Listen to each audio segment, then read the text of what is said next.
C'est une des plus grandes cybermenaces contre les particuliers et personne n'en parle. Beaucoup de gens pensent que le danger vient des Wi-Fi publics, de ne pas utiliser un VPN ou de se faire pirater son téléphone, alors que le vrai danger, ça vient des infostealers. Quand t'as pas envie de payer un jeu vidéo ou n'importe quel autre logiciel et que tu télécharges une version craquée, tu peux, sans le savoir, installer un infostealer sur ta machine. Un infostealer, c'est un logiciel malveillant, un malware, qui s'installe sur ton ordinateur. Il peut copier tes mots de passe, tes infos de carte bleue, tes cookies, tes clés privées de wallet crypto et ça peut même capturer ton écran. Quand tu laisses ton navigateur mémoriser tes mots de passe et ta carte bleue, l'infostealer peut y avoir accès. Par exemple, Chrome chiffre tes mots de passe avec ton système d'exploitation. Donc avec la clé DPAPI si tu es sur Windows et la keychain si tu es sur macOS. Mais si le malware a accès à ta session locale, il peut très bien récupérer la clé et déchiffrer tes mots de passe. Dans Firefox, tes mots de passe sont stockés dans le fichier logins.json et ta clé de déchiffrement est stockée dans le fichier keys4.db. Mais de la même manière, si un malware a accès à ta session, il peut très bien récupérer ces deux fichiers et déchiffrer tous tes mots de passe en quelques minutes.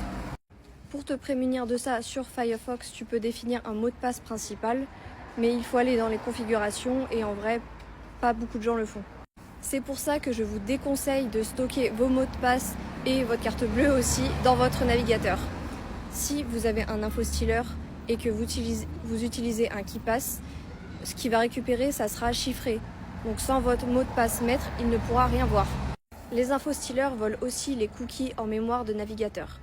Les cookies, c'est le token de session qui est la preuve que tu es bien connecté à un site.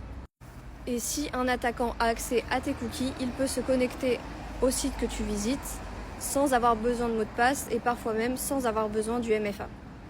Pour ceux qui sont dans la crypto, les extensions de wallet crypto stockent des clés privées sur ta machine. Et si tu télécharges un infostealer qui a accès à ta machine, il peut te vider ton portefeuille crypto et c'est irréversible. Donc si tu as des gros montants en crypto, ne passe pas par des extensions, mais par des hardware wallets hors ligne. Récemment, en mai 2025, l'infrastructure du stealer Luma a été démantelée. Mais ils avaient quand même eu le temps d'infecter plus de 400 000 machines en quelques mois. Il ne faut vraiment jamais installer une version non officielle d'un logiciel. Ça ne vaut pas le coup d'installer Photoshop en version craquée et de se prendre un infostealer. Je suis Elsa, j'explique la cybersécurité simplement. Abonne-toi si ça t'intéresse.